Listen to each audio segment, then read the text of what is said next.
Hello student. इससे पहले हमने पंचवर्षीय योजनाओं के लक्ष्य पढ़े। आज हम कृषि से पढ़ेंगे। औपनिवेशिक शासनकाल में कृषि क्षेत्र में न तो श्रव्यवृद्धि हुई और न ही समता रह पाई।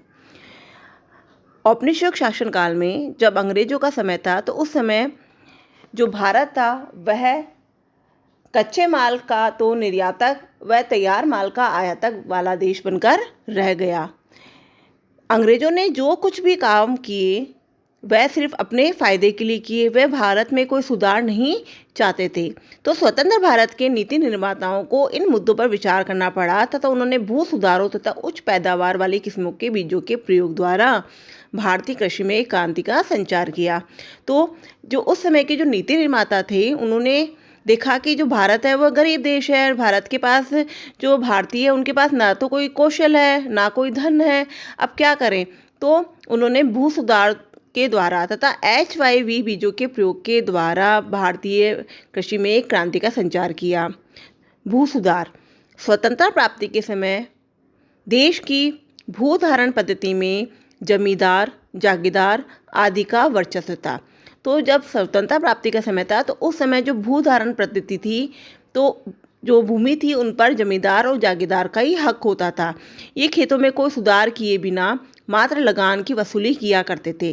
तो उस समय जो स्वतंत्रता प्राप्ति का समय था उस समय जो जमींदार और जागीरदार थे उनके ऊपर अंग्रेजों का वर्चस्व रहता था। तो अंग्रेज जो भी कहते थे वह वही काम करते थे। तो उन्होंने जो खेतों में कोई सुधार किए बिना सिर्फ मात्र लगान वसूली का काम वो करते थे, क्योंकि उन्हें भी डर बना रहता था कि कहीं अंग्रेज जो है उनकी जमींदारी व जागीरदारी का हक उनसे छीन ना ले। भारतीय कृषि क्षेत्र की निम्न उत्पादकता के कारण भारत को संयुक्त राज्य अमेरिका से अनाज आयात करना पड़ता था। तो उस समय भारत का जो कृषि क्षेत्र था उसकी जो उत्पादकता थी कृषि से में जो भी उपज मिलती थी वो बहुत कम होती थी।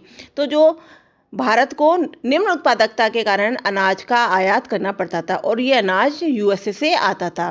कृषि में समानता लाने के लिए भू सुधारों की आवश्यकता हुई, जिसका मुख्य ध्येय जोतों के स्वामित्व में परिवर्तन करना था। अब कृषि इतनी नहीं होती थी, बहुत कम उत्पादन होता था, तो कृषि में समानता लाने के लिए भू सुधार की आवश्यकता हुई। अब इसका उद्देश्य क्या था? स्वामित्व में परिवर्तन। स्वतंत्रता के 1 वर्ष के बाद ही देश में बिचौलियों के उन्मूलन तथा वास्तविक कृषकों को ही भूमि का स्वामी बनाने जैसे कदम उठाए गए।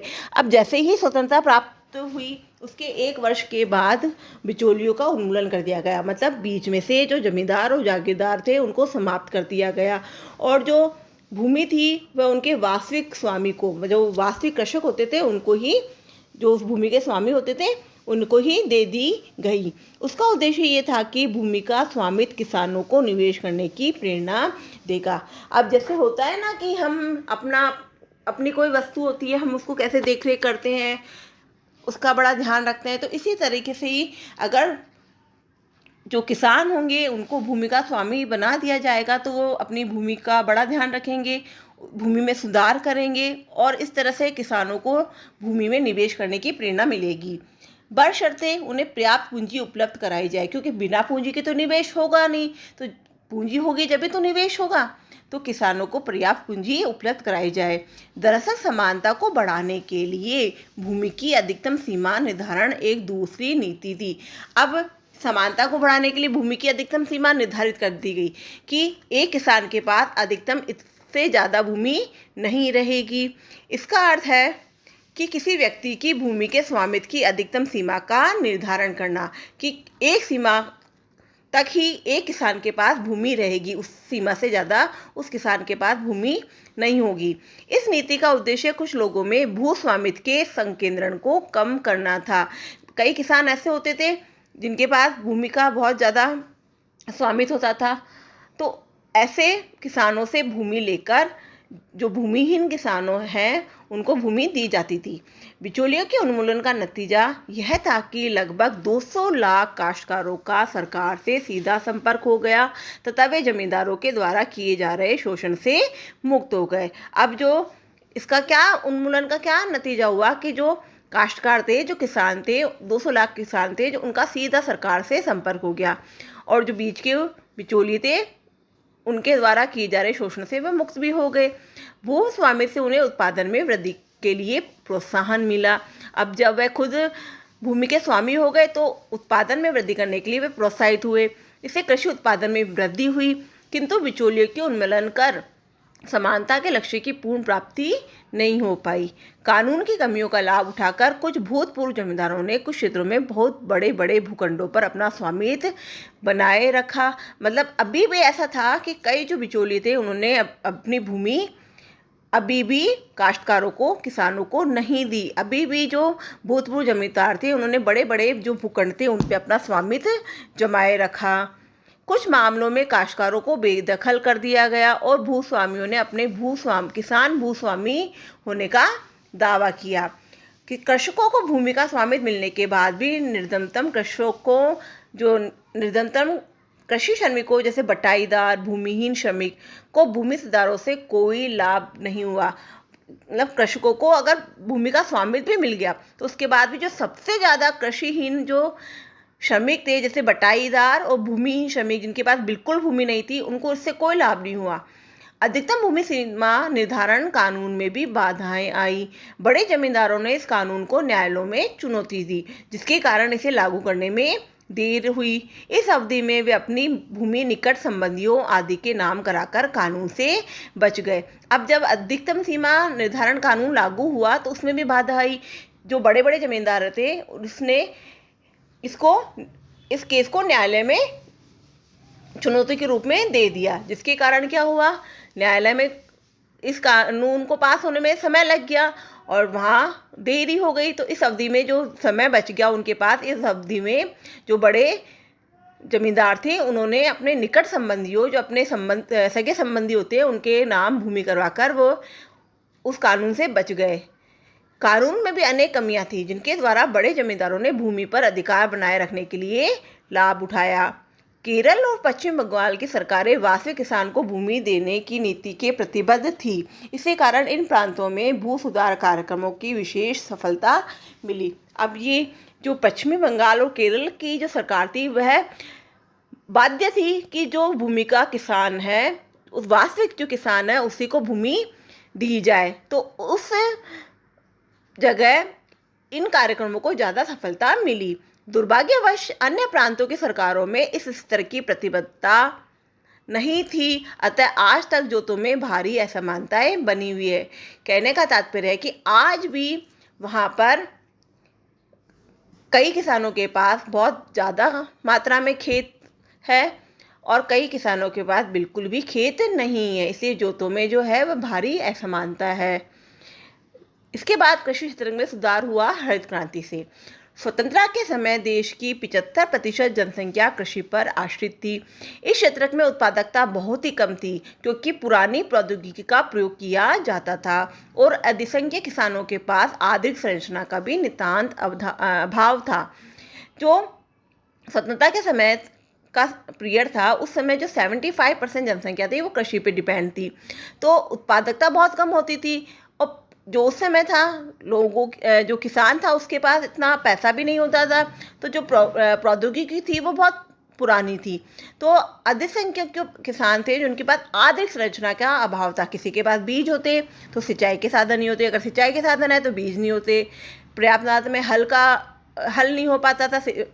तो इस तरह से क्या होता कि जो प्रौद्योगिकी थी बहुत पुरानी थी और आर्थिक संरचना का भी नितांत अभाव था।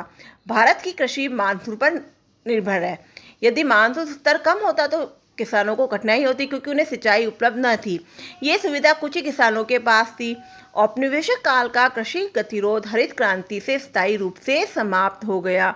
अब जब उस समय जो कृषि गतिरोध था जब अंग्रेजों के समय, तो हरित क्रांति के आने से ये स्थायी रूप से समाप्त हो गया। इसका तात्पर्य था उच्च पैदावार वाली किस्मों के बीजों के प्रयोग से, विशेषकर गेहूं तथा चावल उत्पादन में वृद्धि से। तो हरित क्रांति के आने से HY बीजों का प्रयोग हुआ और HY बीजों के प्रयोग से गेहूं तथा चावल के उत्पादन में वृद्धि हुई। इन बीजों के प्रयोग के लिए पर्याप्त मात्रा में उर्वरक, कीटनाशकों तथा निश्चित जल पूर्ति की भी आवश्यकता होती थी। अगर HY बीजों का प्रयोग किया जाता था तो इन बीजों में पर्याप्त मात्रा में उर्वरक, कीटनाशक और सिंचाई के साधन की आवश्यकता होती थी। इन आगतों का सही अनुपात में प्रयोग होना भी महत्वपूर्ण था। अगर इन आगतों का सही अनुपात में प्रयोग नहीं होता था तो पैदावार अच्छी नहीं होती थी। बीजों की अधिक पैदावार वाली किस्मों से लाभ उठाने वाले किसानों को सिंचाई की विश्वसनीय सुविधाओं और उर्वरकों तथा कीटनाशकों आदि की खरीदारी के लिए वित्तीय संसाधनों की आवश्यकता होती थी। तो जब HYV बीजों का प्रयोग किया जाता था तो उन बीजों के लिए पर्याप्त मात्रा में उर्वरक और कीटनाशक तथा सिंचाई के साधन चाहिए होते थे। अब इनको खरीदने के लिए किसानों को निश्चित मात्रा में वित्तीय संसाधनों की आवश्यकता होती थी। अतः हरित क्रांति के पहले चरण में, ये पहला चरण कब है, 1960 के दशक से लेकर मध्य से 1970 के दशक के मध्य तक HYV बीजों का प्रयोग पंजाब, आंध्र प्रदेश और तमिलनाडु जैसे अधिक समृद्ध राज्यों तक ही सीमित रहा।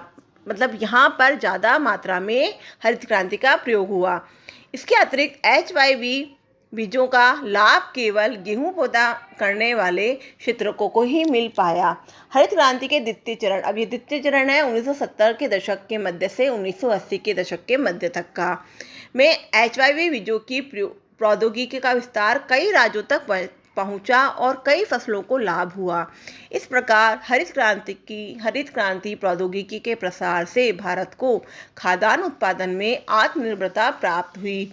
अब भारत अपने खाद्य संबंधी आवश्यकताओं की पूर्ति के लिए अमेरिका या किसी अन्य देश की कृपा पर नहीं है। हरित क्रांति के आने से भारत में खाद्यान्न का उत्पादन हुआ, विशेषकर गेहूं और चावल का। इससे भारत आत्मनिर्भर हो गया। जब पहले भारत को खाद्यान्न का आयात करना पड़ता था, अब भारत आत्मनिर्भर होने से भारत में ही पर्याप्त मात्रा में खाद्यान्न की पूर्ति हो गई। यदि किसान बाजार में बेचने की जगह इस उत्पादन का अधिकांश भाग स्वयं ही उपभोग करे तो अधिक उत्पादन से अर्थव्यवस्था पर कुल मिलाकर कोई फर्क नहीं पड़ेगा। दूसरी ओर यदि किसान पर्याप्त मात्रा में अपना उत्पादन बाजार में बेच सके तो अधिक उत्पादन का निश्चय ही अर्थव्यवस्था पर प्रभाव पड़ेगा। किसानों द्वारा उत्पादन का बाजार में बेचा गया अंश ही विपरीत अधिशेष कहलाता है। किसानों द्वारा जो उत्पादन होता है उस उत्पादन में से बचा हुआ उत्पादन अगर बाजार में बेचा जाता है तो उस बेचे गए अंश को ही हम विपरीत अधिशेष कहते हैं। हरित क्रांति काल में किसान अपने गेहूं और चावल के अतिरिक्त उत्पादन का अच्छा खासा भाग बाजार में बेच रहे थे। इसके फलस्वरूप खाद्यान्नों की कीमतों में उपभोग की अन्य वस्तुओं की अपेक्षा कमी आई। अपने कुल आय के बहुत बड़े प्रतिशत का भोजन पर खर्च करने वाले निम्न आय वर्गों को कीमतों में इस सापेक्ष कमी से बहुत से लाभ हुआ। हरित क्रांति के कारण सरकार पर्याप्त खाद्यान्न प्राप्त कर सुरक्षित स्टॉक बना सकी। तो उस समय जो सरकार थी उनके पास भी स्टॉक नहीं होता था, क्योंकि स्टॉक बनाकर इसलिए रखा जाता है ताकि संकट के समय उस स्टॉक में से खाद्यान्न काम में ले सके। तो पहले तो सरकार के पास कोई खाद्यान्न की कमी से कोई भी स्टॉक नहीं होता था। अब हरित क्रांति के कारण सरकार भी पर्याप्त मात्रा में सुरक्षित स्टॉक बनाती थी। तो खाद्यान्न की जब कमी होती थी तो इससे स्टॉक का प्रयोग किया जाता था। यद्यपि हरित क्रांति से देश बहुत लाभान्वित हुआ, पर यह प्रौद्योगिकी पूरी तरह निरापद नहीं है। एक जोखिम यह था कि इससे छोटे और बड़े किसानों के बीच असमानताएं बढ़ने की संभावना थी, क्योंकि केवल बड़े किसान अपेक्षित आगतों को खरीदने में सक्षम थे, जिससे उन्हें हरित क्रांति का अधिकांश लाभ प्राप्त हो जाता था। इसके अतिरिक्त इन फसलों में कीटनाशकों के आक्रमण की भी संभावनाएं अधिक होती थी। ऐसी दशा में इस प्रौद्योगिकी को अपनाने वाले छोटे किसानों की फसल का सब कुछ नष्ट हो जाता था। अब जो बड़े किसान थे तो हरित क्रांति में जो भी बीज खरीद लेता था तो बीज के बाद उनको जो उर्वरक होते थे, कीटनाशक होते थे और उससे जो सिंचाई के जो पर्याप्त साधन होते थे उन्हीं के द्वारा ही हरित क्रांति की जो पैदावार होती थी वो अच्छी होती थी। तो बड़े किसान तो इसे खरीद सकते थे, जबकि जो छोटे किसान थे उनके पास अगर वो बीज खरीद लेते तो उनके पास सिंचाई के साधन नहीं होते, अन्य कीटनाशक नहीं होते, जिससे उनका सब कुछ नष्ट हो जाता था। और सौभाग्यवश सरकार द्वारा किए गए कुछ उपायों के कारण ये आकांक्षाएं सत्य साबित नहीं हुई। सरकार ने निम्न ब्याज दर पर छोटे किसानों को ऋण दिए और उर्वरकों पर आर्थिक सहायता दी ताकि छोटे किसानों को आवश्यक आगत उपलब्ध हो सके। तो छोटे किसानों ने भी सरकार की सहायता से ये सब जो HYV बीजों में सहायक है उन आगतों को खरीदा और छोटे किसानों को इन आगतों की प्राप्ति से छोटे खेतों की उपज और उत्पादकता भी समय के साथ बड़े खेतों की पैदावार के बराबर हो गई। इस प्रकार हरित क्रांति से छोटे बड़े सभी किसानों को लाभ मिला। सरकार द्वारा स्थापित अनुसंधान संस्थानों की सेवाओं के कारण छोटे किसानों के जोखिम भी कम हो गए, जो कीटनाशक के आक्रमण से उनकी फसल की बर्बादी का कारण थे। यदि सरकार ने इनसे प्रौद्योगिकी का लाभ छोटे किसानों को उपलब्ध कराने के लिए व्यापक प्रयास नहीं किए होते तो इस क्रांति का लाभ केवल धनी किसानों को ही मिल पाता, क्योंकि धनी किसान तो सब कुछ अफोर्ड कर सकते थे, लेकिन जो छोटे किसान थे उनके पास बीज खरीदने के अलावा अन्य कोई साधन नहीं होते थे, इतना पैसा नहीं होता था उनके पास कि वह अन्य जो इसके आगत है जैसे उर्वरक वगैरह, कीटनाशक वगैरह, सिंचाई के साधन वह खरीद सके। तो इसके लिए सरकार ने उनकी सहायता की ताकि उन्हें भी धनी किसानों के जैसे ही लाभ मिला। सहायकी पर बहस। आजकल कृषि क्षेत्र को दी जा रही आर्थिक सहायकी का आर्थिक औचित्य एक गर्मा-गर्म बहस का मुद्दा बन गया है। इस बात से तो सभी सहमत है कि किसानों द्वारा और सामान्यतः छोटे किसानों द्वारा विशेष रूप से नई HYV प्रौद्योगिकी को अपनाने के लिए प्रोत्साहन प्रदान करने हेतु सहायकी दी जानी आवश्यक थी। किसान प्राय किसी भी नई प्रौद्योगिकी को जोखिमपूर्ण समझते थे, अतः किसानों द्वारा नई प्रौद्योगिकी की प्रयोग के लिए सहायकी आवश्यक थी। कुछ अर्थशास्त्रियों का मत है कि एक बार प्रौद्योगिकी का लाभ मिल जाने तथा उसके व्यापक प्रचलन के बाद सहायकी धीरे धीरे समाप्त कर देनी चाहिए, क्योंकि उनका उद्देश्य पूरा हो गया है। जो छोटे किसान थे उनके लिए सहायकी आवश्यक थी। अब सहायकी इसलिए भी दी जानी थी क्योंकि छोटे किसानों के पास इतना धन नहीं होता था, तो किसान प्राय किसी भी नई जो प्रौद्योगिकी होती थी उनको अपनाना जोखिमपूर्ण समझते थे, क्योंकि छोटे किसानों के पास तो पहले ही फसल कम होती थी और अगर वो नई प्रौद्योगिकी को अपनाएं और मान लीजिए कि फसल और भी कम होए तो उस समय और भी उनका संकट में गुजरेगा वह समय, तो किसान नई प्रौद्योगिकी को नहीं अपना पाता था। तो उस समय सरकार ने सोचा कि किसानों के लिए प्रौद्योगिकी की परख के लिए सहायकी आवश्यक है, और अगर एक बार किसानों को सहायकी का लाभ मिल जाएगा तो और उसका अच्छे से प्रचलन हो जाएगा तो सहायकी को धीरे धीरे समाप्त कर दिया जाना चाहिए, क्योंकि सहायकी का उद्देश्य पूरा हो गया। यही नहीं, यद्यपि सहायकी का है तो किसानों को लाभ पहुंचाना है, किंतु उर्वरक सहायकी का लाभ बहुत बड़ी मात्रा में प्राय उर्वरक उद्योग तथा अधिक श्रमित क्षेत्र के किसानों को ही पहुंचता है। अतः ये तर्क दिया जाता है कि उर्वरक पर सहायकी जारी रखने का कोई औचित्य नहीं है, क्योंकि उर्वरक की सहायकी छोटे किसानों तक नहीं पहुंचती है। इनसे लक्ष्य समूह को लाभ नहीं होता है। मतलब जो लक्ष्य समूह है, लक्ष्य समूह कौन हो गए? छोटे किसान, तो छोटे किसानों को सहायकी का लाभ पहुंचना चाहिए और वहाँ वो लाभ उनको नहीं पहुंचता, तो इससे जो सरकारी कोष पर है उस पर अनावश्यक भार पड़ता है। दूसरी ओर कुछ विशेषज्ञों का मत है कि सरकार को कृषि सहायकी जारी रखनी चाहिए, क्योंकि भारत में कृषि एक बहुत ही बड़ा जोखिम भरा व्यवसाय है। अधिकांश किसान बहुत गरीब है और सहायकी को समाप्त करने से वे अपेक्षित आगतों को प्रयोग नहीं कर पाएंगे। सहायकी समाप्त करने से वे और गरीब और अमीर किसानों के बीच में असमानता बढ़ेगी तथा समता के लक्ष्यों का उल्लंघन होगा। इन विशेषज्ञों का तर्क है कि यदि सहायकी से बड़े किसानों तथा उर्वरक उद्योग को अधिक लाभ हो रहा है तो सही नीति सहायकी समाप्त करना नहीं बल्कि ऐसे कदम उठाना है जिससे केवल निर्धन किसानों को ही इनका लाभ मिले, ताकि जो बड़े किसान हैं वह सहायकी का लाभ नहीं ले, ताकि ज़्यादा से ज़्यादा जो निर्धन किसान हैं उन्हीं को सहायकी का लाभ मिले। 1960 के दशक के अंत तक देश में कृषि उत्पादकता की वृद्धि से भारत में खाद्यान्नों में आत्मनिर्भर हो गया। यह निश्चय ही गौरवपूर्ण उपलब्धि रही। इसके बावजूद नकारात्मक पहलू ये रहा कि सन 1990 तक भी देश की 65% जनसंख्या कृषि में लगी थी। अर्थशास्त्री इस निष्कर्ष पर पहुंचे कि जैसे जैसे देश संपन्न होता है, सकल घरेलू उत्पाद में कृषि के योगदान में और उस पर निर्भर जनसंख्या में पर्याप्त कमी आती है। तो जैसे जैसे जीडीपी बढ़ती है तो जीडीपी बढ़ने के कारण जो कृषि पर निर्भर लोग हैं उनकी जनसंख्या में कमी आती है। भारत में 1950 से 90 की अवधि में यद्यपि जीडीपी में कृषि के अंशदान में भारी कमी आई, पर कृषि पर निर्भर जनसंख्या के अनुपात में नहीं। इस क्षेत्र में इतनी उत्पादन वृद्धि तो न्यूनतम क्षेत्र के प्रयोग द्वारा ही संभव थी। यहाँ पर अगर कुछ जनसंख्या को कृषि क्षेत्र से हटाकर किसी अन्य क्षेत्र में लगा दिया जाएगा तो भी उत्पादन में कोई फर्क नहीं पड़ेगा।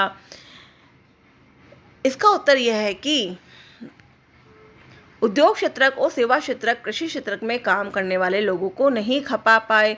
अनेक अर्थशास्त्री इसे 1950 से 90 के दौरान अपनाई गई नीतियों की विफलता मानते हैं। तो उस समय जो सरकार की नीतियाँ थी वैसी थी कि वह पूरी तरह सफल नहीं हो पाई। नहीं तो अगर कृषि क्षेत्रक से जनसंख्या को निकाल कर किसी अन्य क्षेत्र में लगा दिया जाएगा तो भी कृषि के उत्पादन में कोई फर्क नहीं पड़ेगा।